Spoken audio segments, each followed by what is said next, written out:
Hello, everybody. Mike Ader here again. Anxiety number 23. So let's jump right into it and talk about it. So, I have decided I get a lot of views on these videos, and I enjoy doing them. So,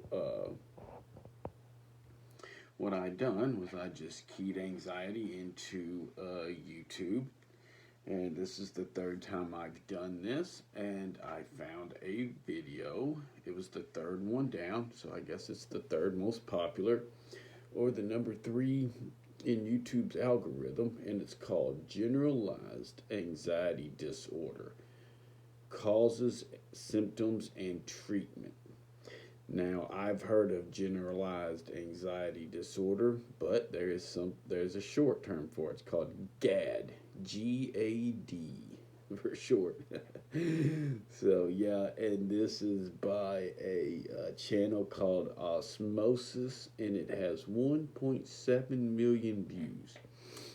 So there's probably a good chance that you have seen this, but I am just going to give my take on it. So I watched it and made a few notes, and I'm just going to read them here. So he says, number one, he says, imagine you're giving a presentation at work, okay? And you're anxious because you're giving a presentation in front of people, which is the reason why the first couple of my videos weren't very good. So, but anyway, so. And then after you give the presentation, a normie, just after a few minutes, the anxiety goes away.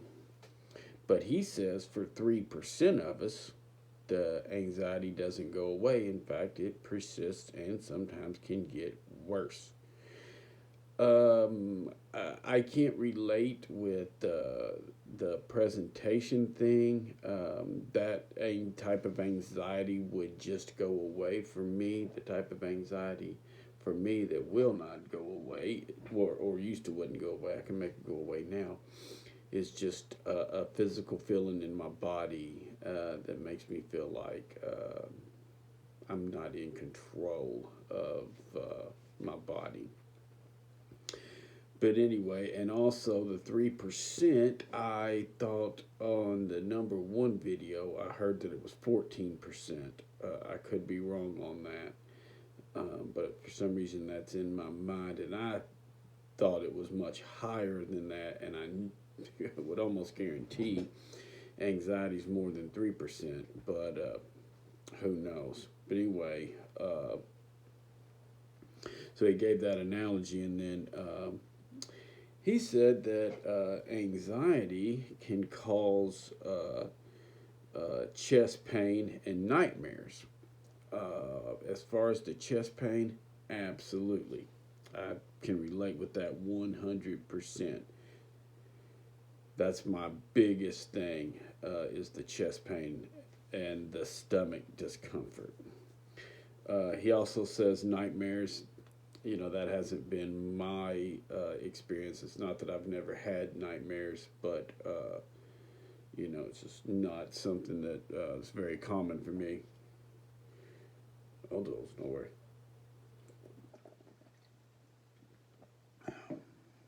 Okay.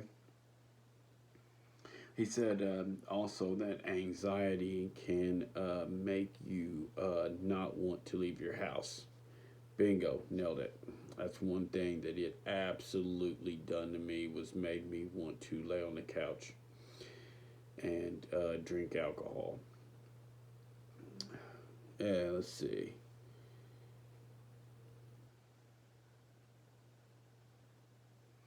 Okay, so if you have generalized anxiety disorder, uh, it's very present. Anxiety is always present and unreasonable, and you're anxious about everyday tasks, such as money, work, and family. I can't relate to that very much because I'm I don't worry about those things. My type of anxiety is very hypochondriac type of anxiety. I just can't relate with it. That doesn't, it just isn't me. This probably is a very valid point. Um, and then he said that there is 7 issues that generalized anxiety disorder can cause. Digestion, boom, yep, for sure. Fatigue, boom, absolutely. Anxiety just will wipe me out. Restlessness, I don't know about that. Irritable, I don't know about that. Concentration, I go hyper focused, on my chest or my stomach or my whatever's bothering me. So I don't know about that one. Sleeping, I no. The only thing that messes up my sleeping is if I'm drinking a lot, I have to have alcohol to sleep, and muscle tension. So I don't think that's, but I can definitely relate with the digestive, the fatigue, um,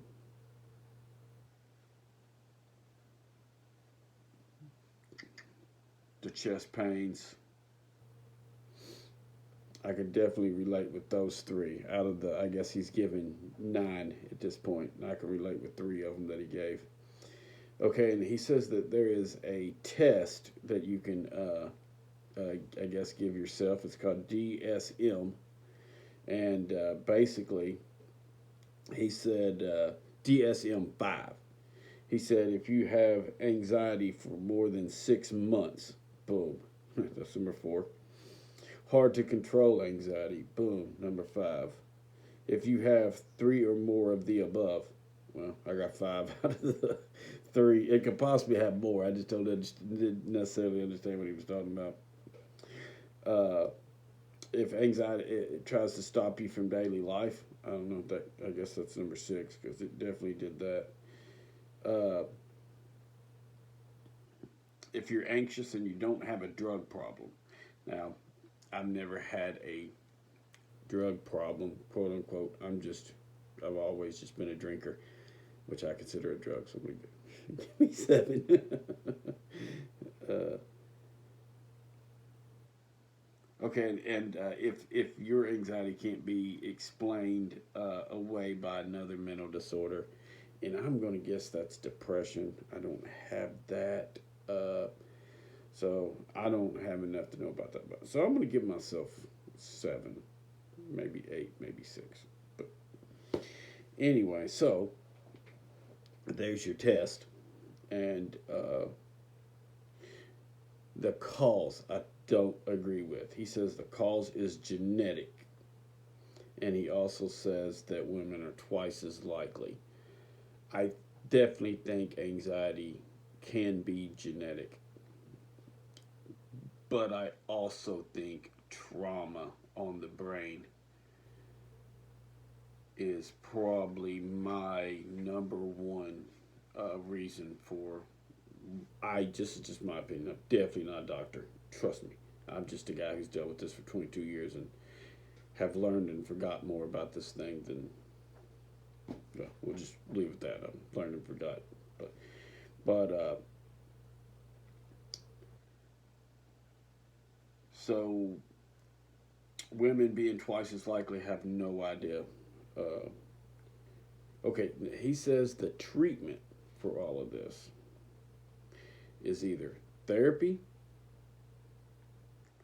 or medication. Okay?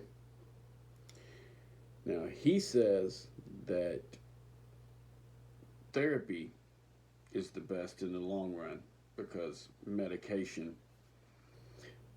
wears off or you build up a high tolerance to this medication and you have to take more and more of it. Or in my case, no, not in my case, but in my case, it took it away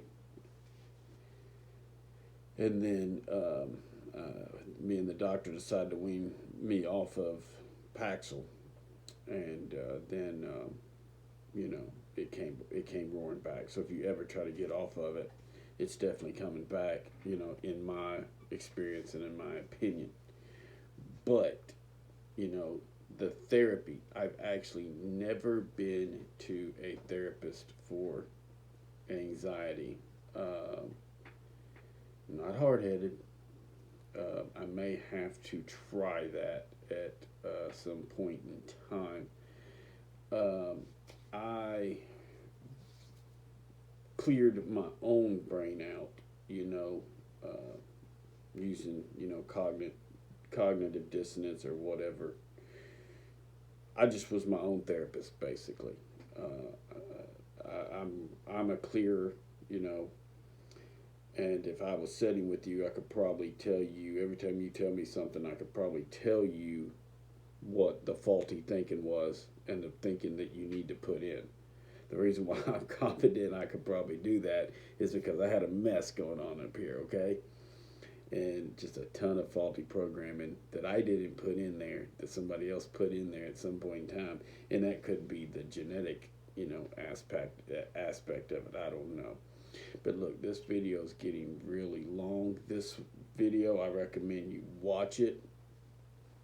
But it's the type of video that Michael Ader isn't going to get anything out of.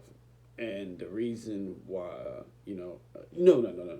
Used to wouldn't get anything out of it. I actually got a lot out of this video today. I'm talking about back when I was in my peak sickness. I wouldn't have got a lot out of this video just because I wanted someone who had walked a mile in my shoe. If you wasn't suffering from, you know, nasty anxiety, I guess I had a wall up or a blinders up because I didn't think you'd get it or you would understand it. But if somebody come on here and they said, look, I was, you know, if I was watching somebody on YouTube and they said, look, I was days away from a nut farm, or or I was drinking myself into oblivion just to cope, or I was, you know what I'm saying. You know, like if you haven't been where I've been or seen what I've seen from this, you know, nasty disorder, then I couldn't, not that I didn't respect it, you know, I went to doctors and, you know, and they could give me prescription, but they didn't get it. Therapists may get it. These people I'm watching on YouTube now, they may get it, but me back then, I couldn't see how they could get it, okay? Anyway, so I hope this helps. Long video. If it, you know, if you liked it, show your boy some love, like, subscribe, comment, and until tomorrow night, peace.